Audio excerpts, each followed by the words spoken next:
let's talk about yeah lesson one: inquiry versus research review. So first, let's talk about the nature of inquiry and research. So what is inquiry? According to Baraceros, inquiry is a learning process that motivates you to obtain knowledge or information about people, places, or events. So, talagang nagmo-motivate si Tuyo para makuha mo yung information gaya ng inquiry ka para ma-obtain mo yung knowledge gaya ng kapag yung motor mo, ayan, for example, yung motor mo is hindi ka marunong mag-ayos ng gulong, tapos nagtatanong ka sa mga mekaniko, tapos yun, true question is nakukuha mo yung information paano ayusin yung gulong. So, second is inquiry is defined as seeking of truth, information, or knowledge. So, yan. Yan ang sinabi ko no, sa on gusto mo kumuha ng information or knowledge paano gumawa o paano ayusin yung gulong. So, third one is inquiry information is so through questioning. So, yan. Halos inquiry is, from the word inquiry is nagtatanong halos. Nagtatanong ka. Yan. So, the fourth one is the process of inquiry begins with gathering information and data through applying the various human senses. So, yan. Nag-gather ka ng kan kapag nagtatanong ka na sa kan paano ayusin mo yung iman is nakikita mo paano gawin ng gawin kapag pumunta ka sa shop, di ba? Pag inaayos yung gulong mo, so gumawa na, didinig ka, pandinig, ang mata mo, makikita mo kung ano ang inaayos, doon mo makukuha yung information or data na ano itatanong mo sa paano ba yan? Diba? Move on to the nature of research. Research is a systematic investigation for information. So yan, dahil meron niyang ang research kasi meron niyang pinapatupad na sistema paano ba gumawa ng investigation para makuha yung information niya. Meron yun. Meron tinatawag yung scientific method yan. Example, scientific method. So second one is research is a scientific experimental or inductive manner of thinking.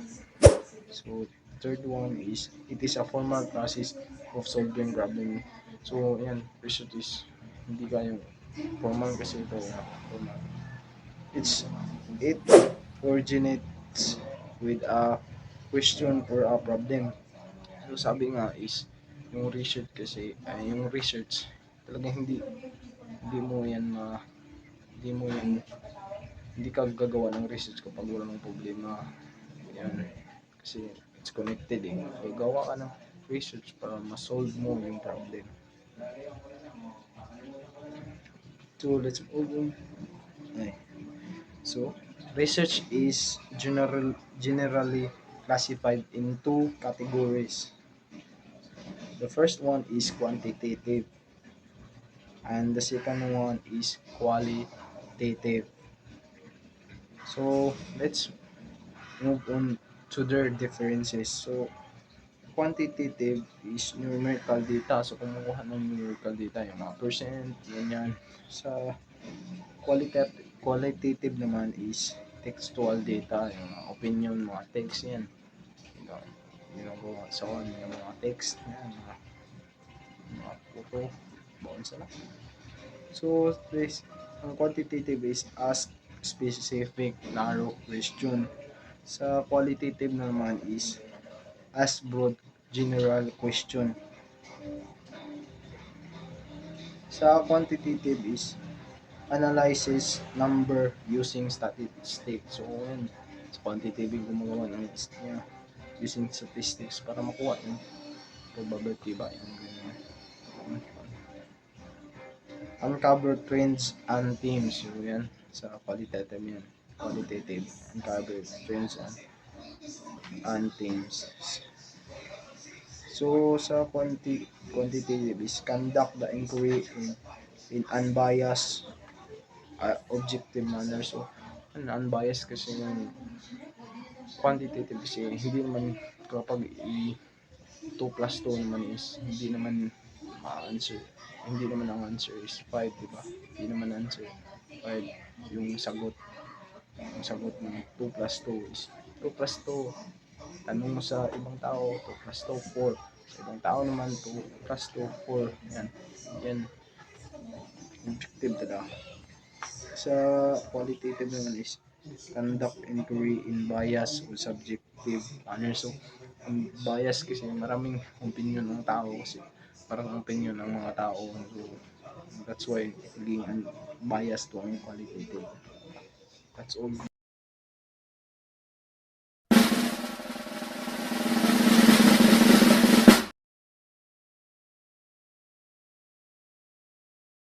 A few moments later. So, good afternoon everyone, especially to our subject teacher, Sir Ashley Villacorta. So, I'm going to report about characteristic of research. So, these are the characteristic of research. One is validity, correlational design, empirical logic, analytical hypothesis, reliability, replicability, and okay. So what is validity in research? The validity of research study refers to how well the results among studies participants represent true findings among similar individuals outside the study. This concept of validity applies to all types of clinical studies, including those are prevalence, associations, interventions, and diagnosis. So here's the example of validity. Validity refers to whether test measure and when it aims to measure. For example, a valid driving test should include a practical driving component and not just a theoretical test of the rules of driving. So the next is correlational design. So correlational design investigates relationship between two or variables or more without the researcher controlling or manipulating any of them. So next is empirical. Empirical nature of research means that the research has been conducted following rigorous scientific methods and procedures. So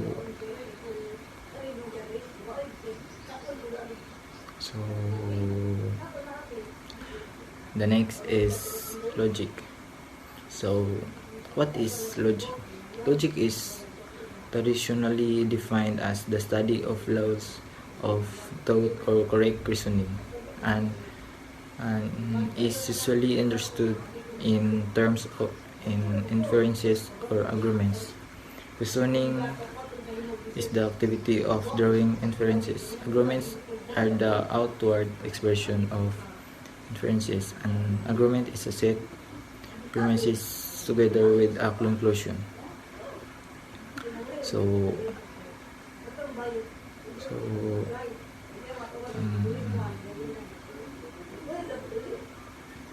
the next is analytical. So what is analytical? So they are the ability to work with data, that is to see patterns, trends, and things of note and to draw meaningful conclusions from them.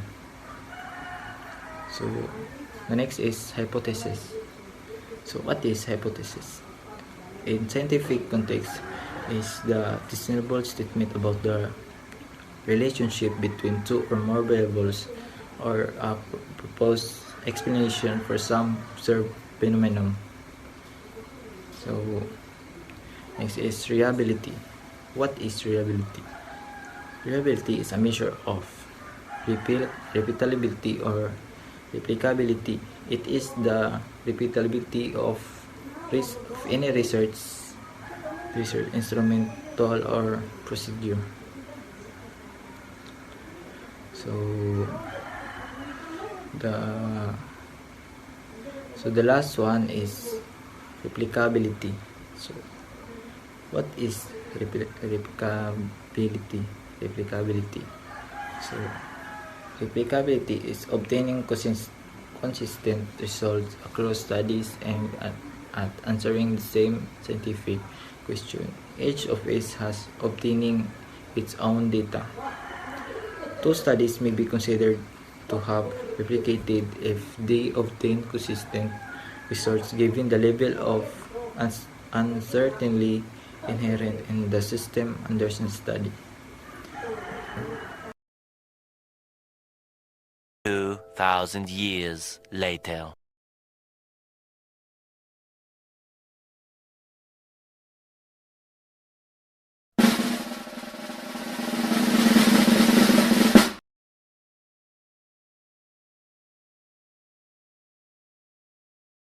What's up mga guys? So ngayon, I'm gonna discuss about method of research. So what is method of research? Method of research refers to a systematic approach or process used by researcher to collect, analyze, and interpret data in order to answer research question or test hypothesis. So, yung method of research, ginagamit to sa mga researcher para sagutin yung research question or yung hypothesis. So, ginagamit to para yan, answer. So, proseso ito. So, dahil proseso ito is involve the use of specific techniques, instrument, and procedure to gather, interpret, and interpret information in a reliable and valid manner. Diba? Gumagamit ito ng technique dahil, diba, meron namang scientific method. For example, yan, scientific method, meron na ginagamit, diba? So, yan, isa na yan. So, different research method can include experiment, survey, interview, observation, case studies, and literature reviews, and among others. So, the choice of research method depend on the nature of the research question. So, nakadepende yung pipiliin mo na research method sa research question. Kailangan meron silang connection, di ba? Nakadepende yan. Tas maraming namang research method mas maganda to sa aking gagawin na research. Mas maganda itong method sa gagawin ko, di ba? Ganyan, di ba? Pipili ka lang na nakadepende sa the nature of the research question. So, and the second one is the availability of resources. Kailangan talaga is kaya mo yung gagastusin, di ba? Kaya mo yung time, dahil marami naman yung meron minsan na halos yan, di ba? So, kailangan mo meron kang sapat na resources and availability. Dahil kung hindi sapat yun, punto ka na yung mga simple lang na research method, di ba? Method of research. So, the third one, the desired outcome of the study. And so, yan. Nakadepende naman yan. That's all, guys. Thank you. Approximately 10 hours later.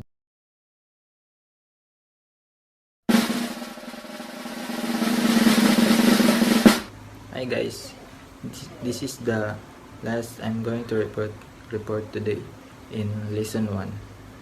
So this is about inquiry vis-a-vis research. So what is inquiry vis-a-vis research? Anyone will know about it? So inquiry vis-a-vis research is inquiry focuses more on asking question, whereas research focuses more on finding answers. The process of asking question is one that requires a set of skills that needs to be practiced often. So this is the example of inquiry and inquiry vis-a-vis research. So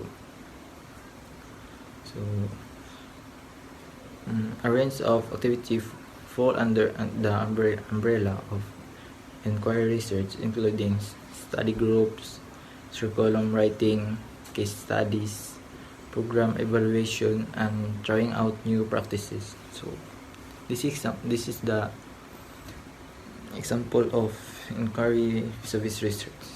So this is the last in the lesson 1. So thank you.